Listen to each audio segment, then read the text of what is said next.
बदलापूरमध्ये स्वसंरक्षणामुळे जो एन्काउंटर आमच्या पोलिसांनी केला त्याचं समर्थन करण्यापेक्षा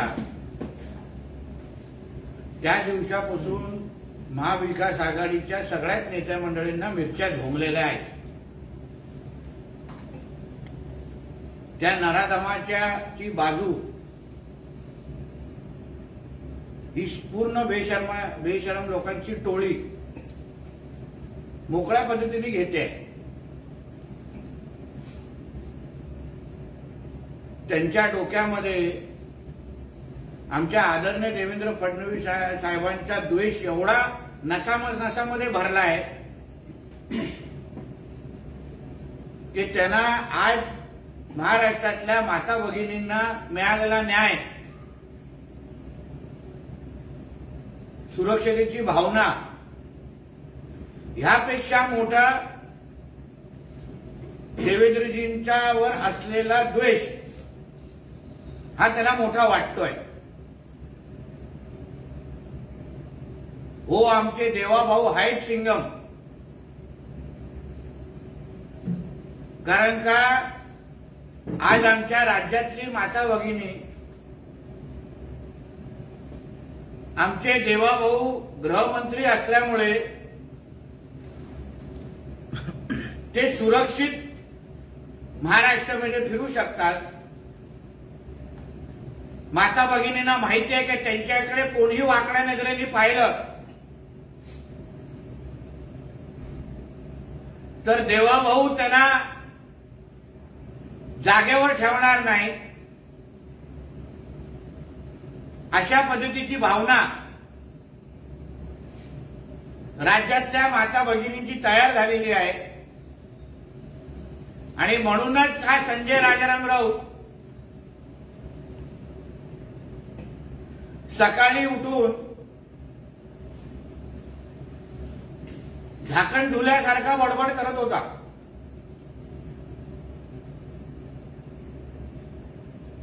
आता बलात्कारांच्या बद्दल, महिला अत्याचाराबद्दल कोणी बोलावं ह्याची काहीतरी चौकट असली पाहिजे।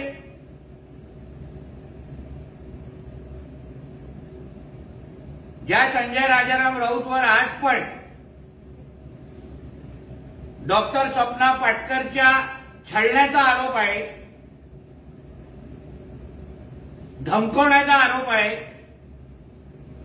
तिच्या घरावर दारूचे बॉटल मारले अशी व्यथा तिने व्यक्त केलेली आहे। त्यांनी महिला अत्याचाराबद्दल आणि बलात्काराबद्दल बोलू नये।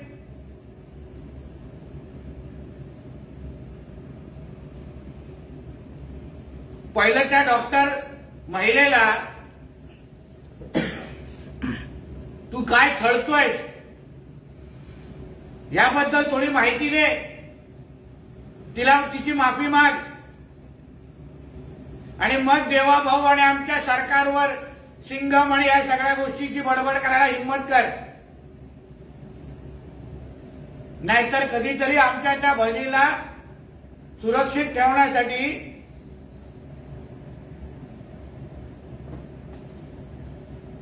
देवाभाऊचा वार तुझ्यावर पण चालवायला लागेल।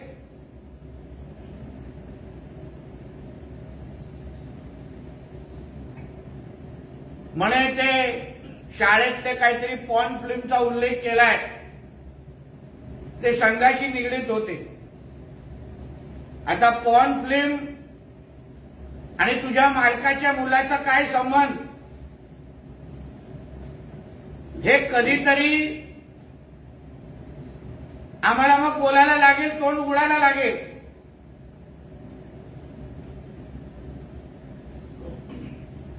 तुझ्या ज्या मातोश्रीच्या 3ऱ्या माळ्यावर जो पॉर्न स्टार ठाकरे राहतो त्याचा मग चित्रपटांची कधीतरी वेब सिरीज काढायला लागेल, मग कळेल तो किती मोठा किती विकृत आहे। लहान मुलांचा त्या चित्रपटांमध्ये काय रोल आहे? म्हणून उगाच आमच्या राष्ट्रीय स्वयंसेवक संघ असेल, आमच्या भारतीय जनता पक्षाचे नेते मंडळींना बोलण्या अगोदर तुझ्या मातोश्रीमध्ये राहत असलेला पॉर्न स्टार ठाकरे त्याला पहिलं वेळेत आवर, नंतर आम्हाला गावागावामध्ये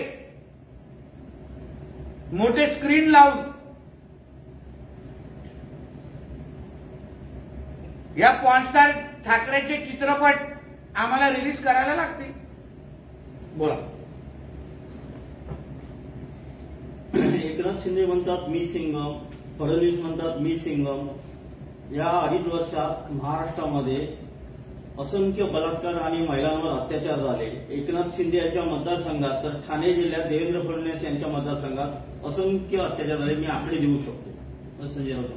अहो, एकनाथ शिंदेजींच्या मतदारसंघात, देवेंद्रजींच्या मतदारसंघामध्ये किती बलात्कार, किती महिला अत्याचार झाले ही सत्य कधी ना कधीतरी मग बाहेर येईल. कारण की हात कसा थोबाड उघडतो तशी परिस्थिती नाही.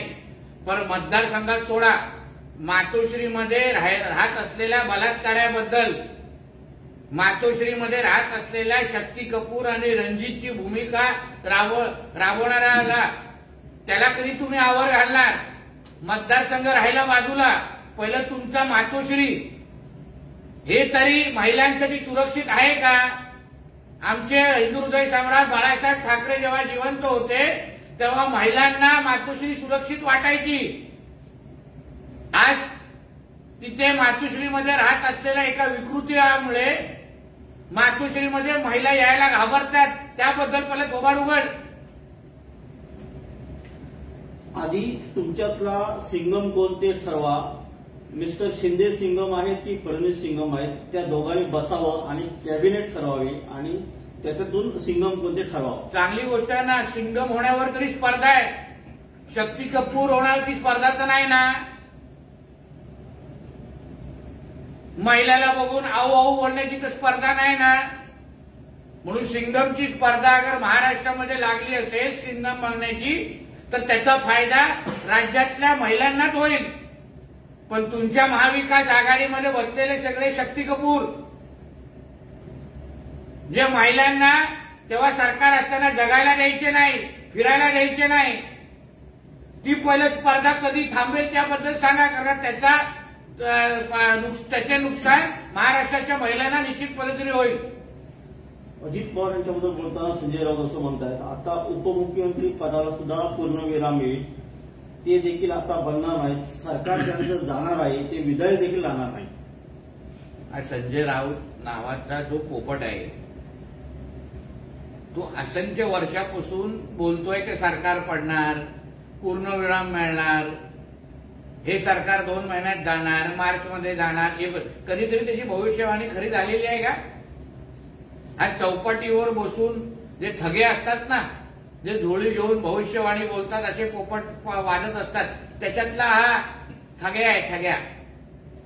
उत्तर महाराष्ट्रासाठी भाजपकडून नवी रणनीती आखण्यात आली आहे. ठाकरे गट, पवार गट आणि काँग्रेसचे कार्यकर्ते पुढून आपल्याकडे आणा अशा सूचना अमित शहाने भाजप पदाधिकाऱ्यांना दिल्या आहेत. नाशिकमध्ये भाजपच्या बैठकीत अमित शहाने या सूचना दिल्या. आपला पक्ष वाढवण्याच्या दृष्टिकोनातून जर जे कार्यकर्ते महाविकास आघाडीतून आपल्या पक्षामध्ये येऊन ताकद देत असतील, जे सक्षम कार्यकर्ते ज्यांच्यावर महाविकास आघाडीच्या या तिन्ही पक्षामध्ये ज्यांच्यावर अन्याय होत असेल त्यांना अगर आपल्या पक्षामध्ये आणण्याची सूचना आदरणीय अमित शहाजींनी दिली असेल तर त्याच्यामध्ये काहीच चूक नाही.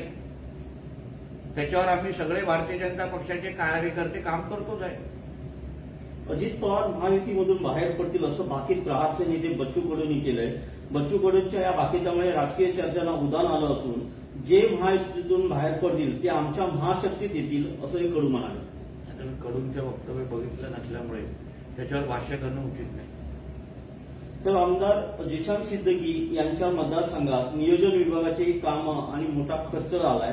बांद्रा पूर्व विधानसभा मतदारसंघात शासनाकडून निवडणुकीपूर्वी 100 कोटींच्या निधीची कामे आणि विभागातील विविध 251 कामांसाठी थेट शासन निर्णय जारी करण्यात आला. पण अगर त्या मतदारसंघाच्या जनतेसाठी अगर आमचं महायुतीचं सरकार निधी देत असेल, भरघोस निधी, त्याच्यामध्ये चूक काय आहे?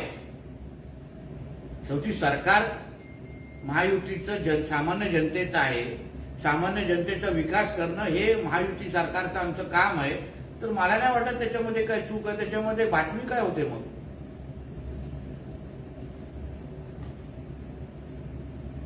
पंतप्रधान नरेंद्र मोदी यांचा दौरा पावसामुळे रद्द झाला आहे. मात्र विधानसभा निवडणुकीच्या पार्श्वभूमीवर अमित शहा मुंबईत येणार आहेत. 1 किंवा 2 ऑक्टोबरला अमित शहाचा पुन्हा मुंबई दौरा आहे. महाराष्ट्राच्या निवडणुका आहेत. हे दोन्ही आमचे प्रमुख नेते आहेत, हे आमचे चेहरे आहेत आणि ते अगर आमच्या महाराष्ट्रामध्ये येऊन भारतीय जनता पक्षाच्या कार्यकर्त्यांना ताकद देत असतील आणि आमच्या महाराष्ट्राला विकास करण्याच्या दृष्टिकोनातून अगर दौरे आखत असतील तर त्या दौऱ्याचं स्वागतच करायला पाहिजे. म्हणून आम्ही त्यांच्या तारखा जशा पडतील तेवढा त्याचाच फायदा महाराष्ट्राच्या जनतेचा आणि भारतीय जनता पक्षाच्या कार्यकर्त्यांना निश्चित पद्धतीने होईल. संजय राऊत उद्या जागा वाटपासंदर्भात दिल्लीत जाणार आहे अशी माहिती पुढे येते. काल त्यांची बाळासाहेब थोरात तसेच नाना पटोले यांच्याशी देखील चर्चा झालेली आहे. उद्या ते दिल्लीत काँग्रेसच्या नेत्यांची भेट घेणार आहेत. म्हणजे काँग्रेसचे महाराष्ट्राचे नेते हे कुचकामी आहेत, हे बिनकामी आहेत. म्हणूनच संजय राजाराम राऊतला तिथे जाऊन बोलायला लागतं. अशा पद्धतीचा अप्रत्यक्ष पद्धतीचा अपमान हा नाना पटोले आणि इकडच्या बाळासाहेब थोरातांसारख्या नेत्यांचा करतोय. हे काँग्रेसच्या नेत्यांनी वेळेत समजावं. आतापर्यंत नाना पटोलेंना प्रदेश अध्यक्ष म्हणून सगळे अधिकार होते आणि म्हणजे उबाटाचे नेते काँग्रेसच्या राज्याच्या नेत्यांना फाट्यावर मारतात. ह्याचाच अर्थ हाच अर्थ काढला पाहिजे. म्हणून ह्याबद्दल नाना पटोलेजींनी ताठ भूमिका घ्यायची गरज आहे नेहमीसारखी. सर, येत्या हिवाळी अधिवेशनातच मोदी सरकार वक्फ बोर्ड कायदा दुरुस्ती मंजूर करणार आहे. तो राहुल गांधी, शरद पवार यांनी रोखून दाखवावा असं अमित शहा यांनी ओपन चॅलेंज दिलंय. त्याचं स्वागतच करायला पाहिजे. माझा विश्वास आहे आपल्या देशामध्ये वक्फच्या निमित्ताने जे इस्लामीकरण मोठ्या प्रमाणामध्ये सुरू आहे, हिंदू समाजाच्या हक्काची जमिनी, घरं लुटण्याचं काम जे वक्फच्या नावाने सुरू आहे. कुठल्याही इस्लामी देशामध्ये हा वक्फचा कायदा नाही, फक्त भारतामध्येच आहे. आणि त्याच्यामध्ये जे काही बदल सुचवले आहेत आमच्या सरकारने ते लवकरात लवकर आमचं मोदी सरकार, आमचं एनडीए सरकार येणाऱ्या अधिवेशनामध्ये जसं अमित भाई बोलले तसे आणणार आहे. म्हणून आम्ही हा आपला राहुल गांधी असेल, शरद पवार असेल किंवा तो उद्धव ठाकरे असेल, यांनी कितीही ताकद लावली तरी या हिंदू राष्ट्रामध्ये हिंदूंचंच हित पाळलं जाईल एवढी कडक भूमिका आमच्या नरेंद्र मोदी साहेबांच्या नेतृत्वाखाली असलेल्या एनडीए सरकारने घेतलेला आहे आणि शब्दापलीकडे जाऊन कृतीतून ते सिद्ध करून दाखवणार आहे. देवेंद्र फडणवीस और एकनाथ शिंदे पहला तय करे कि आप में से सिंघम कौन है, नहीं तो कैबिनेट बैठक लेके तय करो आप में से सिंघम. देखिए, ये अच्छी बात है कि हमें सिंघम बनने की स्पर्धा है, कंपटीशन है. जैसे पिक्चरों में शक्ति कपूर का रोल करने वाले, गुलशन ग्रोवर का रोल करने वाले, रंजीत का रोल करने, उसकी तो स्पर्धा नहीं है ना जो महाविकास आघाड़ी में लगी है. तो इसलिए अगर कोई सिंघम बनने की स्पर्धा हमारे सरकार के बीच होती रहेगी, उसका फायदा महाराष्ट्र के हमारे बहनों को ही होने वाला है. तो उसका स्वागत करना चाहिए. तुम लोग के जैसे महिलाओं के खिलाफ, बहनों के खिलाफ और बहनों को गंदी नजर से देखने वाले शक्ति कपूर जैसे लोगों का रोल तो करने वाले लोग हमारे सरकार में नहीं है ना.